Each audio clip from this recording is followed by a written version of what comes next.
You are listening to Be Amplified, the podcast with Bri and Thais, episode number 61. Hey Amplifiers, welcome to Be Amplified, the podcast. My name is Thais. And I'm Bri Seeley. We are the co-founders of the Amplify Collective, a movement aimed at radically disrupting how purpose-driven women connect and operate in the world. Because we believe it's not just what you do, but who you are that matters. Each week, join us for messages and interviews that will leave you feeling amplified and ready to change the world. Let's do this. Hello, everybody. I am Thais Sky. Welcome to Be Amplified, the podcast / radio show / just kidding. It's not a radio show.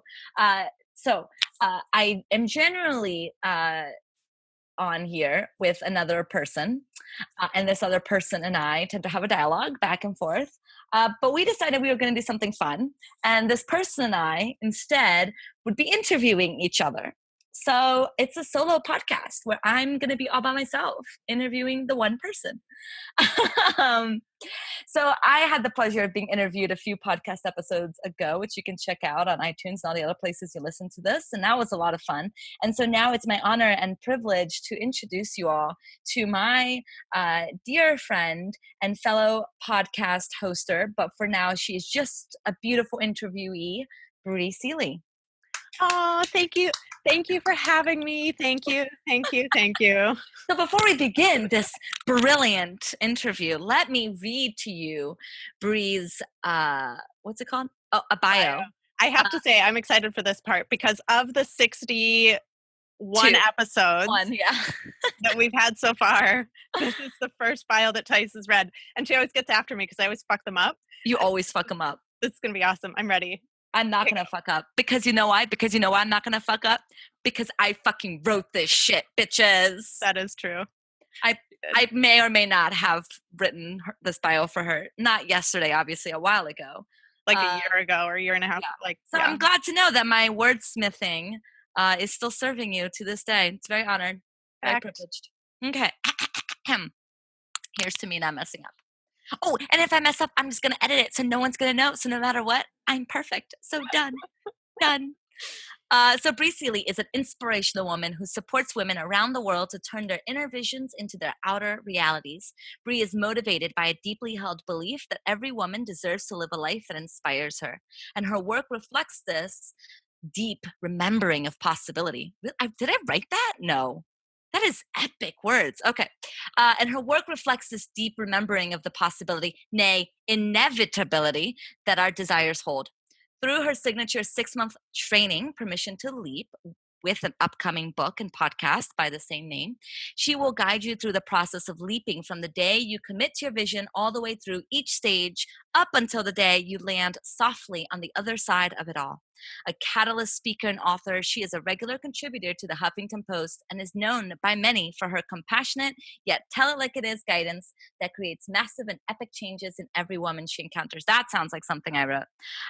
Bri has been featured on the Today Show, Forbes, Medium, Kickstarter, PBS, Free Enterprise, and every other online platform ever made. Welcome to Be Amplified, the podcast, Bri Seeley. Thank you. I'm really so excited. Thank you for asking me to be here today, Thais. It was so hard to get to you through all your people. You know what I mean? Like our people had to go through your people. It's just, I don't know what to say. I'm just so nervous right now. Never interviewed someone quite of your caliber. Plus it's your first solo interview. Let's see how I do. Okay. Wow. The first question that we always ask, so I will ask you, is what does it look like for you to live an amplified life? So it's so funny because I think, you have clearly asked this, 60 times. Yes. And I've been on the receiving end of 60 different answers. And it's hard, right? Isn't it hard? It's so hard. I'm like, I don't know what are these words that you're putting out? Like, I don't understand English all of a sudden. For everyone listening right now, hit pause for a hot second and define this for yourself. I dare you. Yeah, right. Or try to do it live, right? Well, not live, but yeah. Yes. I was in the shower this morning because that's where all my best thinking gets done, and realized that for me, it ties in basically everything that I teach. And for me, it's a 2-part thing. It's an inner and an outer. And the first step is always that inner vision, inner alignment, like whatever that is for you. Who are you? What do you need? And then communicating that to the outside world. And so those are the two things for me. And then using that communication to amplify other people's lives. That's where I've found the most impact, the most joy, the most transformation in my life. And so it's really that inner to outer thing, doing the inner work of figuring out what makes me happy, what makes me unique, what makes me who I am in the world, what do I have to offer to the world, and then going out and being that beacon of light to share that, whatever that is for you, with everyone else. So, you talk a lot about this permission to leap. And so I'm curious why, okay, so you call it permission. Like people don't generally feel like they have permission to leap. And so I'm curious why you think that is. Like why do you think that people don't have that permission to go after what they want? So I see the world as having kind of like two factions to it. There's the physical world that we all live in, that we all see, that we all touch and experience with our five senses constantly every day. And then there's the spiritual world, which is kind of just all the stuff we can't see. It's the inner work, it's the feelings, it's the emotions, it's the sensations, it's the connection that we have with source, that kind of stuff. And most of the people that I have encountered in the world, and I believe, we're kind of conditioned and taught to place all of our energy into the physical world. Like you can only base your life and yourself and your possibility on what you can see and touch. And so I believe that because of that, a lot of people have this perspective of, well, I have all these responsibilities and I've committed to this and I've said this in the past. So now this is my life. And, I have a job that makes sense. So I can't possibly go off and be an entrepreneur to do something that I can't yet see or touch. And so I believe that this reliance on the physical world is what keeps people small. It's what keeps people from pursuing that deep burning desire that they have on the inside, because the deep burning desire isn't something that is yet birthed into the physical world. And so we don't have any trust in it. So what does it look like then to go from then shifting the internal to the external? Because ultimately you want the external to change. All right. Yeah. That's why you're leaping. Yeah. And so, there's a whole bunch of things that kind of go into that. But in this like 6-step idea of a leap that I've experienced time and time and time again, the first 4 steps are all inner. They're all internal shit. They're healing, their belief works, their commitments, their, getting to know yourself, your needs, your desires, their alignment, there's so many, it's all that stuff that you can't see that's necessary in preparation to leap. Um, so I totally forgot your question. Being That's okay. interviewed is just as hard as being I an know. interviewer. It really is. Well, so keep going about that though, because that's really interesting. Because I want to know, like, when do you go from the internal to external, and you're just about to get there?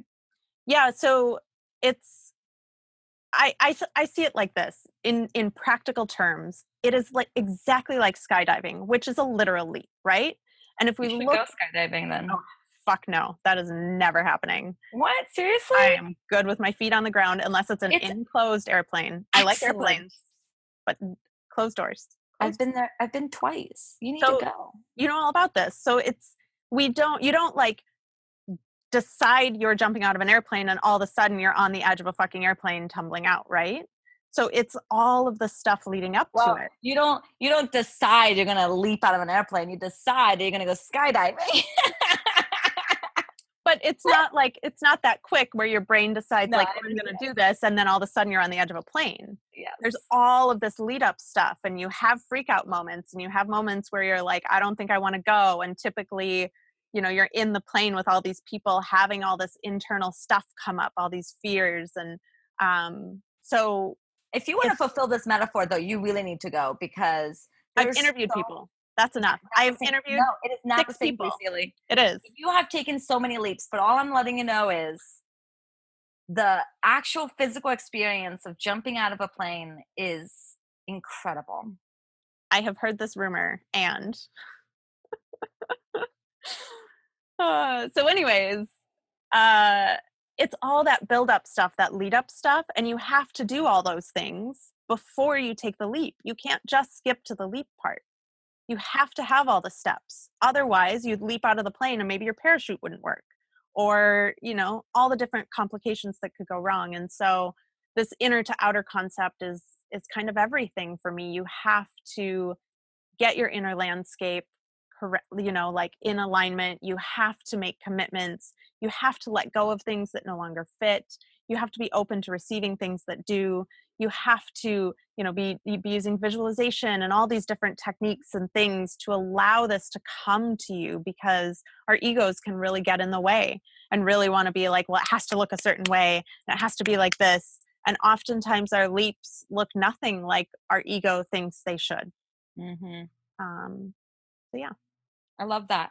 And I'm curious how you connect that with living. What is it in your bio? It says every woman deserves to live a life that inspires her. So I'm curious, like, how does that connect? I mean, basically, if you're living a life that doesn't inspire you, you're probably going to be less likely to take the leaps. It's probably that you're going to be less likely to even hear the call within you of what it is that you want. Again, that's going back to the whole like physical reality thing. We get so inundated by all the shoulds, all the like, well, I'm a woman, so I should have a child and I should get married by a certain age and I should be doing this and I should be doing that and I should have a stable job, and all these things that we're told that our lives should look like. And I believe that simply by being alive, you deserve to experience whatever it is that your soul and your heart is calling for you to deserve. And if you're staying in the physical world and staying in the shoulds and staying in all those things, it's preventing you from being able to see, hear, and experience what it is that you're here for. Mm. Yeah, and I've been thinking a lot about the word inspire and inspiration, and I'm curious, like, what that really means to you to like live an inspirational life, or to be inspirational, or to to have an inspired life. Yeah. So I see it in two different ways. I see it as an inspirational life and an inspired life. So again, the inspired life is your inner world. Does your world spark that joy within you? Does your life excite you? That's what matters. And then the second half, of course, just like I said about living an amplified life, is that taking that inspiredness that you experience, that joy, that alignment, that excitement, and bringing it out into the world in whatever way you're called to. Mm. And so I think the inspired life has to come first before that you can then be that spark for others to build inspired lives and inspire them and be inspirational. Mm. So you kind of stepping into a role model if you are having an inspirational life. And the thing I always say about this too is that if you are wanting to live an inspirational life and you want to inspire others, it doesn't have to be this huge thing. It doesn't mean that you alone have to carry the burden of changing the world. It might mean that you're an amazing fucking mom. That is an inspirational life. You're creating change within a being that is going to carry our world into the next century. That's inspirational. So I'm sure it doesn't feel very inspirational. but the idea is that like being an inspiration to someone else can be a child or your grocery store checker, looking them in the eyes and really genuinely truly experiencing a human connection with them. It can be that you speak on a stage in front of 5,000 people, or it can be that you run for local office. I mean, it doesn't, there is no one way to live an inspired life and to be inspirational in the world. You have to figure out what that is for you, and you have to do the inner work before you can take that out into the world. So can you live an inspirational life if no one knows that you're living an inspired life? Yes, because you know. But then how can you influence other, because so maybe it's syntax, right, or whatever, but to live an inspirational life sounds like you have to kind of be committed to the inspirational of others But as opposed to living by being inspired and by you showing up in your alignment, in your authenticity, by what inspires you, and by being that beacon of light in the world simply for yourself, even if you have no motivations of being the, you know, president or the next Tony Robbins or this or that or any of those things, you are going to be impacting and inspiring other people's lives simply by I who you see. are. I see. I get it. It starts on the inside, and then, you know, Totally. the amount and who you impact is totally your call. And sometimes, honestly, it's not your call. You walk by someone on the street and smile, you just inspired their day and you were just simply being yourself. Yeah. So what is it about this word that you love so much? Because you use it a lot, and that seems to be very It's connected to you. it's funny. I actually don't think I chose this word. I think this word chose me. Um, Mm. I have been cleaning out my office because I'm moving and found this rock that I got at a New Year's Eve party in like 2010. And the rock had the word inspire on it. Like, and I had to reach into a thing and like pull out a rock. And I've had this rock since 2010. And when I was getting ready to do the Inspirational Woman project, you know, that was something that just came to me. I was sitting on my couch and I had already like thought about the idea for the blog series, and all of a sudden like saw the logo and the name and just all of these things just kind of filtered into my existence. And I still have the sheet of paper in my journal where I grabbed my journal and was like, oh God, I have the worst memory ever. I have to jot all of this stuff down right now, otherwise I'm She going to really forget does, though. everything. I have the worst memory. So yeah, I don't think I chose it. I think it chose me. Mm, that's cool. Yeah, when I met you, you were where were you? You were just deciding that you were going to be shutting down your fashion brand to um, go into coaching, and you had already done your Kickstarter for your Inspirational Woman project, and it's been quite a journey that you've been on of finding yourself in many ways in the past over 2 years. Yeah, it's interesting. I was just reflecting. I actually just wrote an article about this, that I have had the first business license I ever got was 10 years ago. Wow. So I have been a business owner for 10 years. And one of the things that I look back on the most is that I have officially, because I've shut down my fashion brand and I've shut down the Inspirational Woman project permanently. And, um, you know, I've closed more things now than I've opened.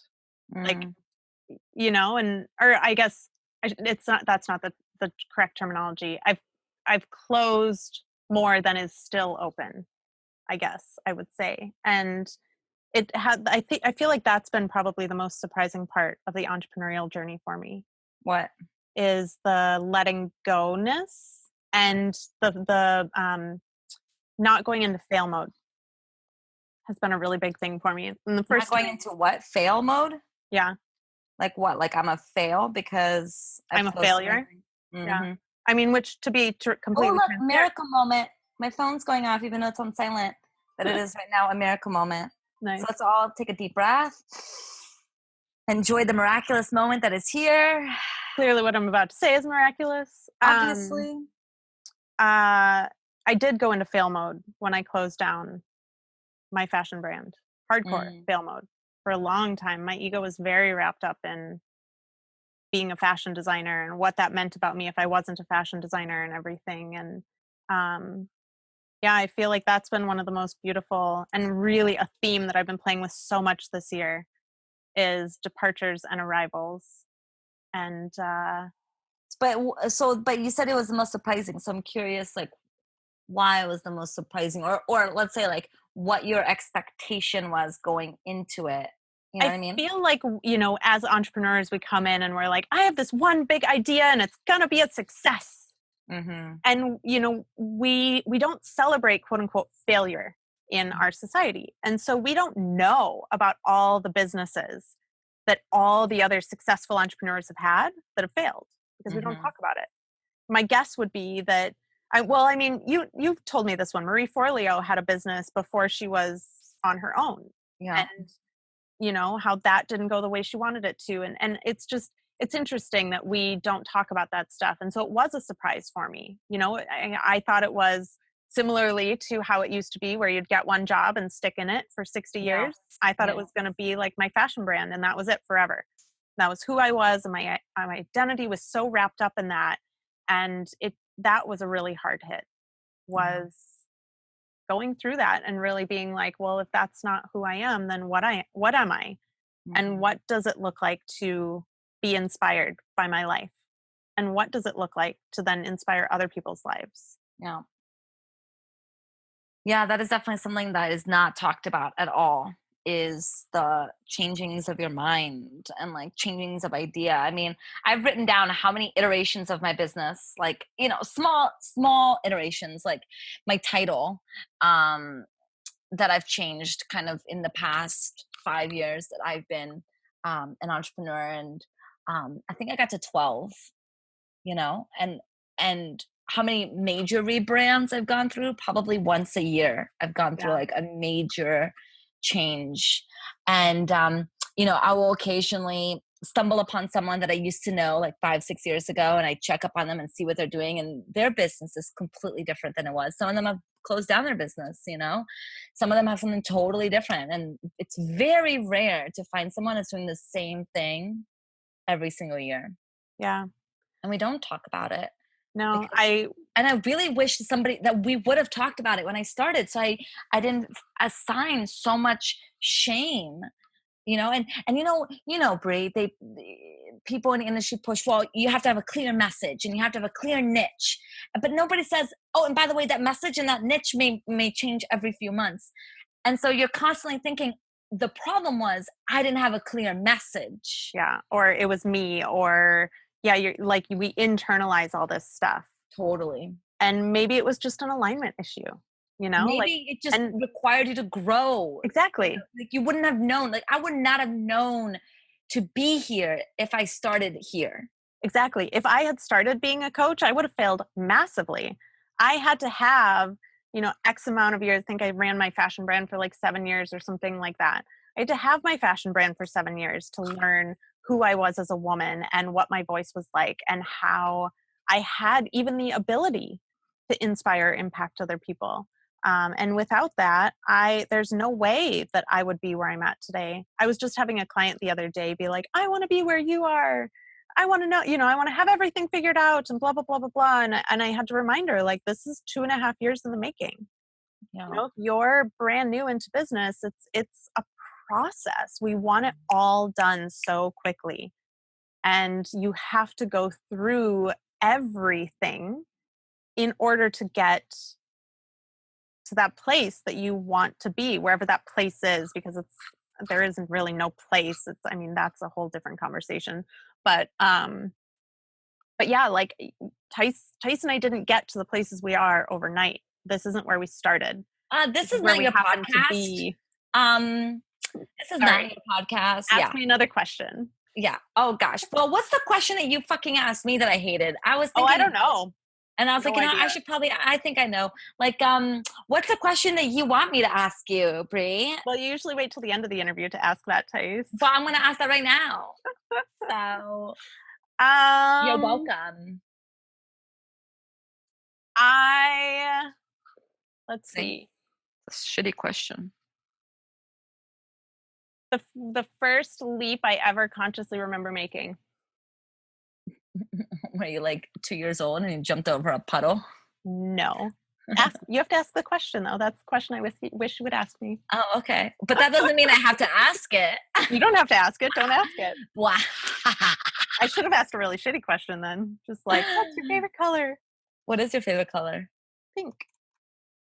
I didn't know that. Did I know that?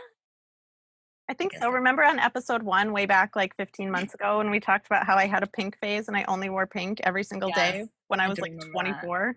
Yeah. Okay, so let's talk about your first conscious leap. So the first one that I can ever remember making where I kind of took a stand for myself and was like, this is what I want. Most people don't know this about me, but Bri Seeley is not the name that's on my birth certificate. Um, Dun, dun, dun. dun, dun, Who are dun. you? Do we even know who you are? We don't know who you are. It's true. Bri Seeley's my alias. No, when I was 13, I went to my mom and asked if I could change my last name. And it was a little scary because at 13, I kind of knew what the ramifications of that were going to be. And one of the ramifications was that my dad's side of the family disowned me. Mm. And, I kind of had to have that internal battle of what, was I going to trust this desire that I was having, or was I going to let the idea of getting presents from his side of the family twice a year, manipulate me into being content with a last name that I didn't identify with. Um, and luckily, I was blessed with a very, very, very supportive mom that, hi, Mama Seeley. She's probably listening. She listens every week. And then she texts me afterwards all of her thoughts about the episodes. So. Like all of the words I've mispronounced and keeping up with the Joneses or Jonases. Well, The Jonas Brothers. I think the Jonas Brothers is the modern version of that. I was actually just being really trendy. Okay. So back to the story at hand. I was 13. I asked my mom if I could change my name. I had to write a letter to the courts. I had to write a letter to Rice County court system and let them know exactly why I wanted my last name changed. And when they approved that, I had to go in front of a judge and stand in front of a judge and defend my. Wait, how old are you? 13. 13. What's the is that the minimum legal age that you're allowed to make your own decision like that? I feel like it might be. It's or 11 or one of those things. Mm. Yeah. Yeah. But yeah, so I took this leap and I stood up and voiced my desires and leapt into a new last name. And yeah, it was scary and the ramifications were pretty much what I thought they would be, which, as a 13-year-old sucks. And I stopped getting presents. Damn. That's heartbreaking. Heartbreaking. But I think that was the first time that I really truly consciously stood up and said, this is what I want. This is the change that I want in my life. I'm committed to it. Looking at the potential outcomes, I'm committed to it. And luckily, like I said, my mom was super strong and stood next to me through the whole thing, both writing the letter and facing my grandparents and telling my dad and going to the courthouse and all that stuff. I was lucky to have a solid, stable presence beside me through the whole leap. But yeah, I think that was the first conscious one. So what can people learn from you in that experience? I think the biggest thing in every leap process is that there are risks and rewards with both sides. You're sitting on the fence and you've got your leap on one side and not taking the leap on the other side. And you're looking at that leap being like, oh, there's so many risks with it. There's so many risks with that leap. I would invite you to also look that there are risks associated with not leaping as well. And there are rewards associated with both sides as well. And at the end of the day, you have to figure out what you value. Is it important for you to stay in the comfort of where you are right now? Or is it important for you to do something different in the world? And whatever you commit to, it literally doesn't matter. But if you're sitting on the fence thinking that there's no risks associated with where you are, you're not looking at the situation fully. So, is there ever a time when you shouldn't take a leap? Yeah, I actually just interviewed a friend about this the other day. Her major leap that she's taking right now is to stay. She was getting really itchy in her life. And in fact, I've been experiencing it as well. I was getting really itchy. My lease is up at my place, and I'm like, maybe I should move. And I I ended up sitting with it and being like, is this what I truly want? Is moving, is leaping into a new place what I really want? Like, what is this discomfort that's here for me? Mm, And I realized that it wasn't coming from a place of leaping towards something. It was coming from a place of leaping away from something. And it was leaping away based on fear. And I had to take the space and the time to sit in that and like stew in my fear and let the shit come to the surface and really face why this discomfort was coming up in the first place and commit to staying. And mm, so I signed another year lease on my apartment to wow. stay. So then how do you know? How do you know if the leap is to go or the leap is to stay? We've talked about this in terms of relationships, but I would love to hear your thoughts. For me, it's sitting in that stillness and really tapping into something that's beyond you. Because you have to, if you're super emotional about something, you have to almost remove yourself from the situation.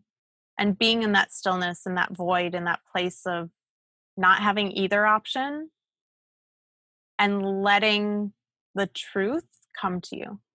And, whether that be meditation or yoga or any other sort of, healing experience, whatever, sound bath, um, getting into a place where you can emotionally detach from the situation and just allow your intuition to speak to you, allow God to speak to you, allow that higher voice to speak to you, and ask a lot of questions.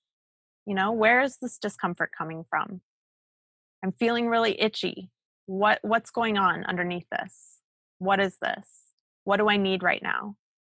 Um, are kind of things that I've used to know if I should stay or go. And then there've been some other ones that are like fucking 2x4s, and I don't even have to sit in a place of stillness because the answer is just so fucking clear that it's one of those where like, okay, I'm to the point where I no longer have a choice.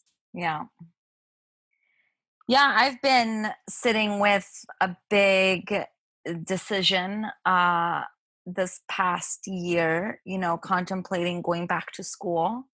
Um, a lot of the work that I do is very, very much uh, therapy related or therapy.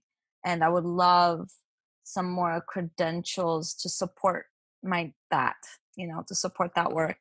I would, I love studying, I love learning. Um, but I don't know what the right answer is. There are risks to both sides. It Yep. is a big decision, and that I have nothing speaking to me. I have no God, no angels, no guides, no intuition, no higher self, no what other word? Nothing has been speaking to me So you're because like in the never ending story when there's the nothingness and the big blackness, you're just like pretty hanging much out in the that's yeah. nothingness. hmm Like I feel like I will be fine in my life if I do or if I don't. Um, I have So the thing is, and would love for you to speak to this. You know, I'm taking a leap because I think it's gonna like if I were to go to school, it's because I think of what that is going to look like and mean. So what would happen if and I think this is what prevents a lot of people from taking leaps or making big decisions is that I'm making an awful lot of assumptions of what that leap is going to look like. If I had known when I was moving from Maryland to LA and I quit my job full time to go into entrepreneurialism full time, if I had known what these 2 years would have entailed, or a little over 2 years now, I don't know, like I don't know if I would have done it the same way. Um, and so let's speak to that. Like let's speak to the reason why most people don't make the leap is because they don't want to make they don't want to make a leap based off of a lot of assumptions. But you're also never going to have all the information you need. So And what does one do? I mean, it's just for me, it's a deep faith and a deep trust and a complete surrender because I typically know the end point, why it is like the underlying reasons that I want something. Like, what is the underlying why of you going back to school, right? Like, what is the underlying why of me changing my name? what is important about that to me? And so if I know that, and I can trust that whatever happens guiding me to that feeling that I want to experience, whatever that path looks like, let's be honest, it is never going to look how you think it's going to look. It is never going to look how you want it to look. Right. It just never is.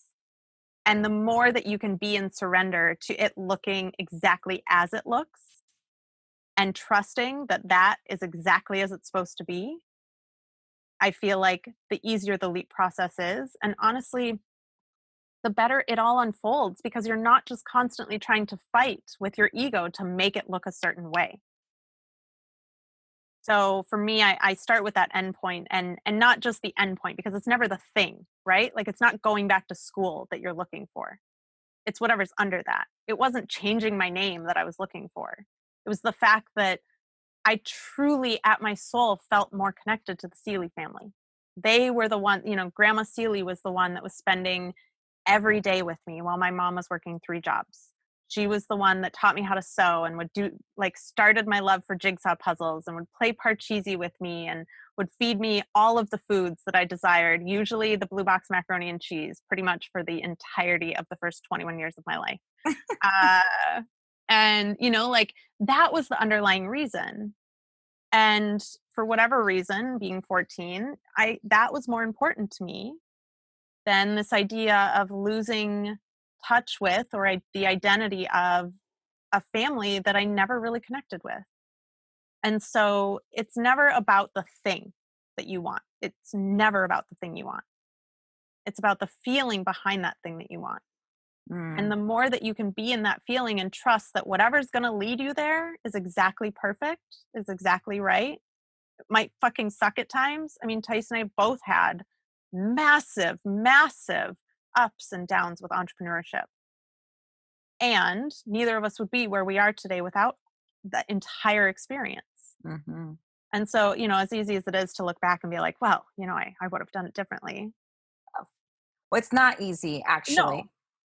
But pause. I think that that's important to say. Like, I think we're we live in a paradigm where we're very scared to look back and honestly assess how things were because you're not allowed to have regrets because things happen perfectly. And so I want to pause there because I actually do think that there's a lot of value in going back and assessing and determining when you have the perspective, why did I leap?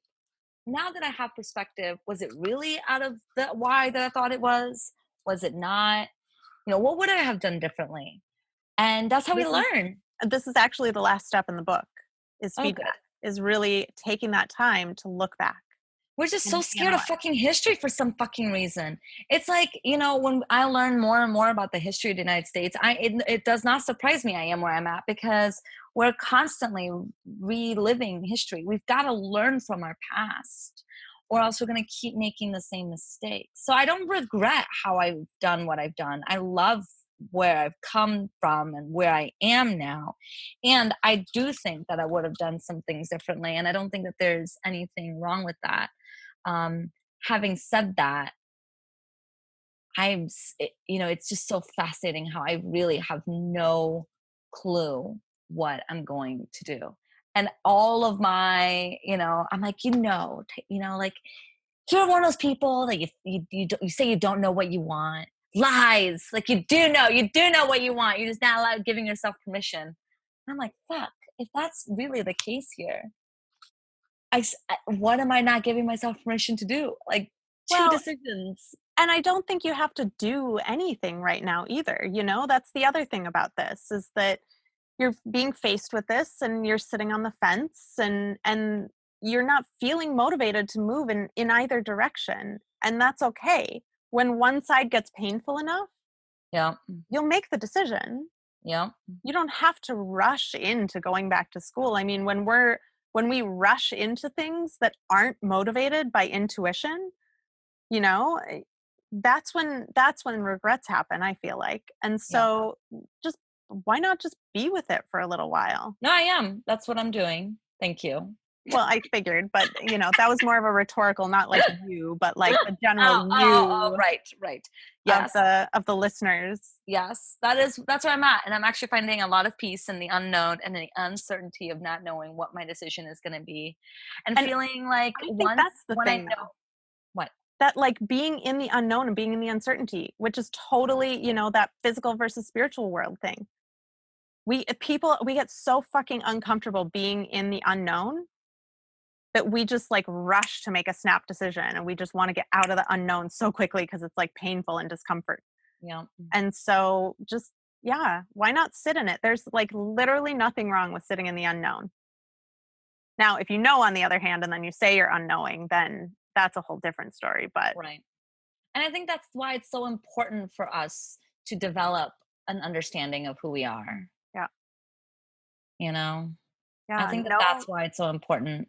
knowing yourself, I feel like is paramount to anything. If you're making decisions for other people or based on societal expectations or based on, you know, who the fuck knows what else, Yeah. it's gonna lead you into a life that doesn't inspire you. It just is. And when you're not inspired, you're not going to be able to do things in the world. You're not going to be living an amplified life. You're not going to be able to make change and use your voice in whatever way you feel inspired to use it.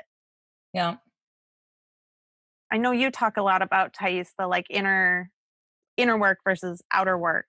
And I think that they're both so important. Mhm. Um, but our society just takes so much weight Everything on it's the very outer work.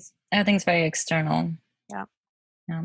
Well, we're coming to an end here, Bri Seeley. So thank you so much for being our guest. And is there anything else that you want to address before we wrap up this conversation? You're so serious. You're such a serious interviewer. I'm just so good. I want to invite people if my book is coming out in from the date of the interview launch, about 60 days. And if anyone would like a free copy, you can go to permissiontoleap.today. That's http permissiontoleap.today. And I am going to be sending out free copies to people of the book. I love it. Yeah. Awesome, peeps. Well, you can learn more about Bri at briseeley.com and all of our socials at Bri Seeley because obviously. Because I am the only one, baby. And then you can obviously learn more about Amplify on all the platforms at the Amplify Co. And you can join our Facebook group at beamplified.community. We would love to see you in there. That's beamplified.community. Fact. Next week is our final episode of season 2. Yep. So good. So this is it. Time to binge listen all the past ones if you haven't. You can see our evolution. It's pretty fun. It is actually. It's been a good ride so far. It's been a good ride. All right, amplifiers, go be amplified. Thank you, Miss Thais, for a lovely and beautiful interview. Peace out, Girl Scout.